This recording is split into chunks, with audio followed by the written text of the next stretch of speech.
Nakikiusap ka na naman? Darl? Hindi ba tapos na to? Darl, kasi... Wala tayong pupuntahan kung ganitong pabalik-balik tayo sa mga desisyong nagawa na. Darl, sandali.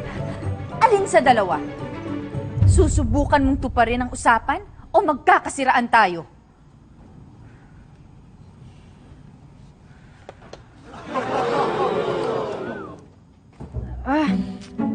Take two, Mrs. Y.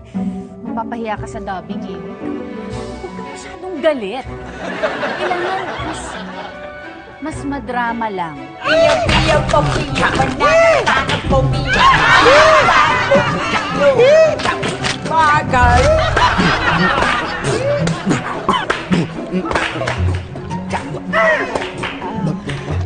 Iyaw po piya,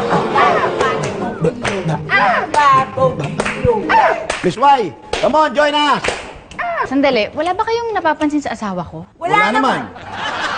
Hindi eh, parang kasing galit siya sa akin eh. Well, girl, walang lalaking nagagalit sa mga magagandang kagaya natin. Tampo-tampo lang yon. Kaya ako, hindi ko magagawang magalit sa'yo. Ganito lang. Miss Y, sumali kayo. Para kay Miss Batch. Batch naman tayo. Batch tayo. naman. Okay. All together now. All together. 5, 6, 7, 8. Batch, batch, bo batch, banana, banana, bo batch, pipa, bo batch, batch. Yak King Batch. Parang hindi.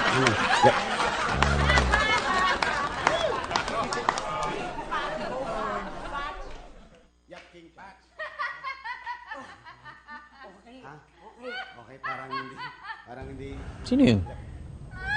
Care ko.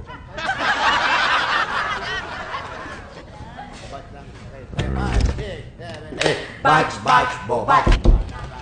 Hindi ko na kailangan tumingin sa labas. Alam ko na kung sino yung tumatawang yun. Asawa ko.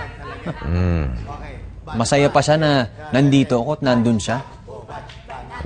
Relax lang.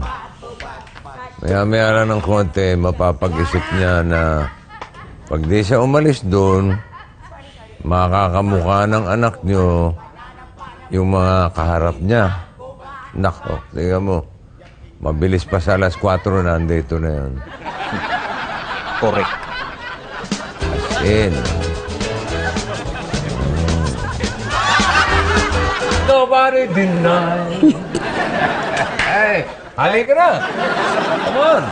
Darl, ganito ba sa akin? Pwede ba naman akong magalit sa'yo? Tampo. Slight. Pero wala na yun.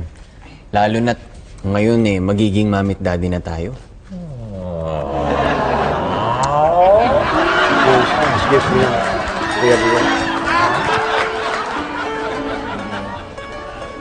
Okay? Sorry. Sorry din. Medyo napadiin yung pagsusungit ko sa'yo eh. Yun. Ibig sabihin niyan, pwede na ako magkalat. Eto, gusto mo?